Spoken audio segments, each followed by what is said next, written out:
tracking Amazon stock very closely as well. Shares there up about 1% on the back of a slew of new hardware. Their new devices the company announced just a short time ago. Dan Halley is here to break down the announcements for us. And Dan, we're talking about a new Ring security camera drone. Walk me through how this works. Yeah, this is called the Ring Always Home Cam, and it is a drone that flies around your home. It'll dock in its charger, take off when it hears something, or when your Ring security system hears something. It'll fly in that direction, and then it'll investigate. It'll make a loud noise while it's flying so people aren't hurt.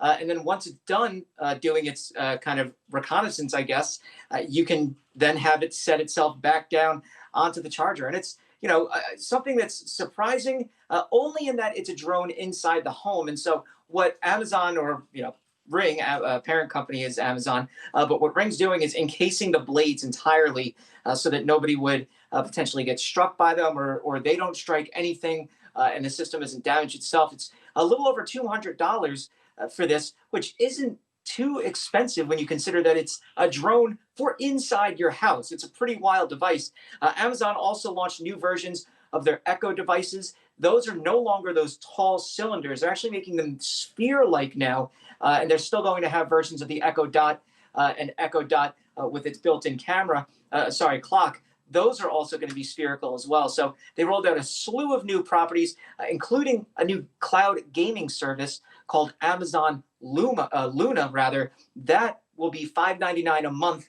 It's in early access now, so you need to get an invitation to try it. But it's part of Amazon's bet to jump into the $160 billion gaming industry. They have tough competition, though. Microsoft has cloud gaming coming out, or that's out now.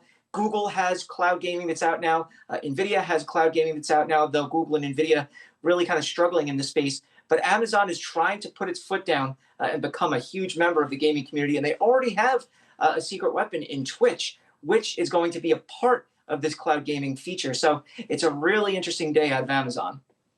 Yeah, I mean, there's a lot of competition in that space, to your point, Dan. Let's talk about another stock that we've been watching closely. Apple shares there up about 1.8% there, even as as the company faces more pushback on its App Store policies. We've got Spotify, Match Group, and Epic Games, now the latest company to join this nonprofit group, Coalition for App Fairness. So what specifically are they calling for in terms of the changes in the App Store? And the larger question, how significant an impact are they likely to have?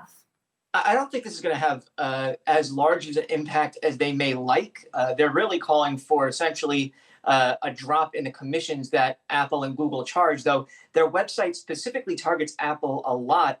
And that's because, they were just $2 trillion. They're one of the largest companies in the world. And also, the only way to get access to Apple apps is through the App Store, whereas Google has its Google Play Store, but you can also still download third-party app stores and get apps onto your device through there. So that would explain why they're going after them. But I think that this is basically, I've said this before, they smell blood in the water from the FTC investigation, the DOJ investigation, the state's attorneys general investigation, the House Judiciary Committee's investigation, all those, fun investigations that are ongoing.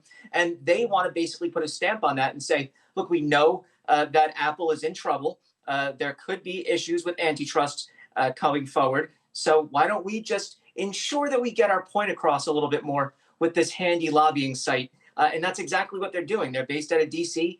It's going to be, it's a nonprofit, but it's a lobbying group, essentially, basically on behalf of these app companies that have a problem with the commissions that Apple and Google charge. Yeah, certainly strength in numbers, at least, no doubt. That's how these companies see it. Whether that leads to actual charges of anti-competitive behavior is something that we'll continue to watch. Thanks so much for that, Dan.